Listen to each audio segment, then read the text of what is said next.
దేవుడి సేవలో తరించే పూజారులపై దాడులకు దిగుతోంది ఒక రాక్షస మూక. తాము చెప్పినట్టు వినకపోతే ప్రాణాలు తీయడానికైనా వెనకాడమని హెచ్చరిస్తోంది. తాజాగా చిలుకూరు ఆలయ పూజారి రంగరాజన్పై దాడికి దిగింది ఈ రాక్షస మూక. ఇంతకు ఈ మూక ఎక్కడి నుంచి వచ్చింది, వారి లక్ష్యం ఏమిటి? చిలుకూరు ఆలయ అర్చకుడు రంగరాజన్పై దాడి కేసులో సంచలన విషయాలు వెలుగు చూస్తున్నాయి. ఈ కేసులో ప్రధాన నిందితుడిని అనపర్తికి చెందిన వీర రాఘవరెడ్డిగా గుర్తించారు పోలీసులు. ఈ నెల 7న తన అనుచరులతో కలిసి చిలుకూరులోని రంగరాజన్ నివాసానికి వెళ్లాడు వీర రాఘవరెడ్డి. తెలుగు రాష్ట్రాల్లో రామరాజ్య స్థాపనకు సైన్యాన్ని తయారు చేస్తున్నానన్న వీర రాఘవరెడ్డి చిలుకూరు ఆలయానికొచ్చే భక్తులను తన సైన్యంలో చేర్చాలని డిమాండ్ చేశారు. వీర రాఘవరెడ్డి ప్రతిపాదనకు ఒప్పుకోని అర్చకుడు రంగరాజన్ తానెందుకు అలా చేస్తానని ప్రశ్నించారు. అలాంటి చర్యలు సమాజానికి ప్రమాదకరమని నచ్చజెప్పే ప్రయత్నం చేశారు. దీంతో తాను చెప్పినట్టు వినాలంటూ రంగరాజన్పై దాడి చేశాడు వీర రాఘవరెడ్డి. రంగరాజన్పై దాడి తర్వాత బెదిరిస్తూ వీడియో రికార్డ్ చేశాడు. దాడి ఘటనపై మొయినాబాద్ పోలీసులకు ఫిర్యాదు చేశారు రంగరాజన్. దాడి చేసిన వారిపై చట్టపరమైన చర్యలు తీసుకోవాలని కోరారు. ఈ నెల 7వ తేదీన సుమారు 20 మంది చిలుకూరు బాలాజీ ఆలయంలోని తన ఇంటికొచ్చారని ఫిర్యాదులో పేర్కొన్నారు రంగరాజన్. వీర రాఘవరెడ్డితో పాటు 3-4 తనపై దాడి చేస్తుంటే కొందరు ఆ దాడిని వీడియో చిత్రీకరించారని వివరించారు. తమ మాట వినకపోతే తీవ్ర పరిణామాలు ఉంటాయని, ఫలితం భయానకంగా ఉంటుందని హెచ్చరించినట్లు ఫిర్యాదులో తెలిపారాయన.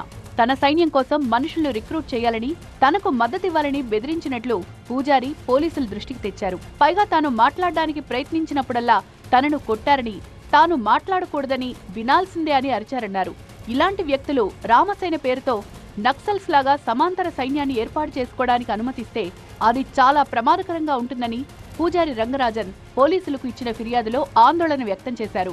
రామరాజ్యం పేరుతో ఓ సంస్థను ఏర్పాటు చేసిన రాఘవరెడ్డి తన టీంతో కలిసి తెలుగు రాష్ట్రాల్లోని పలు ఆలయాల్లో తిరుగుతున్నాడు. తన సైన్యంలో చేరేవారికి జీతం ఇస్తానంటూ ప్రచారం చేస్తోంది రాఘవరెడ్డి టీం. ఇప్పటికే విజయవాడ, కోటప్పకొండ ఆలయాలకు రాఘవరెడ్డి టీం వెళ్లినట్లు తెలుస్తోంది.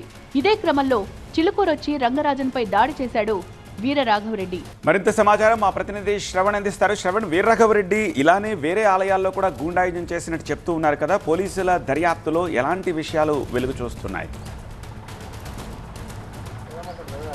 ప్రస్తుతం వీర రాఘవరెడ్డి పోలీసుల అదుపులో ఉన్నారు. రిమాండ్ చేయడం కూడా జరిగింది. మొత్తం 22 మంది వచ్చి ఇక్కడ రంగరాజన్ మీద దాడి చేయడం జరిగింది. అందులో 17 మందిని గుర్తించారు. 6 మందిని అరెస్ట్ చేశారు. అందులో మెయిన్ అక్యూజ్ ఎవడైతే మనం వీడియోలో చూసామో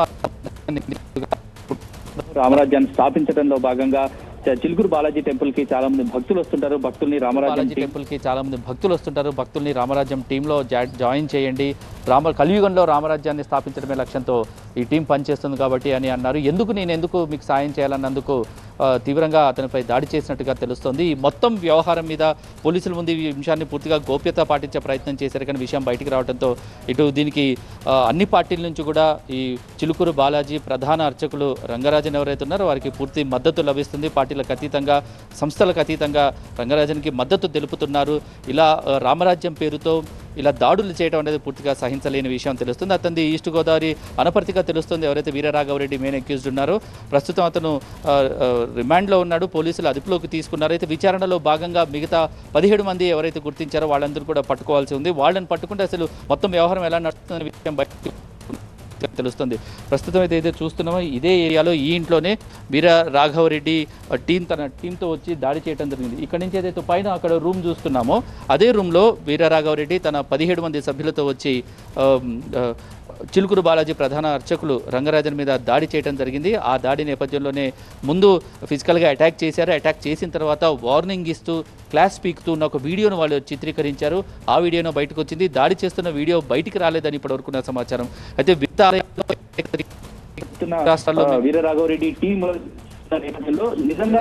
టీం చెప్తున్న నేపథ్యంలో నిజంగా వాళ్ళు ఇంకేమైనా ఇటువంటి కార్యక్రమాలకు పాల్పడ్డారా, అసలు ఏం జరిగింది, వీళ్ళ ఉద్దేశం ఏమిటి, రామరాజ్యం అనే దాన్ని ఎక్కడ స్థాపించారు, వాళ్ళ ఏ మోటోతో వీళ్ళంతా ముందుకు ఇలా వెళ్తున్నారని చేస్తున్నారు. మొత్తానికి ఈ పైన ఉన్న రూమ్లో అయితే అటాక్ జరిగింది. దానికి సంబంధించిన పూర్తి సమాచారం పోలీసులు విచారణ జరుపుతున్నారు. ఏదైనప్పటికీ మిగతా వాళ్ళని పట్టుకున్న తర్వాత పూర్తి సమాచారం తెలిసే అవకాశాలు కనిపిస్తున్నాయి. రైట్ శ్రవణ్.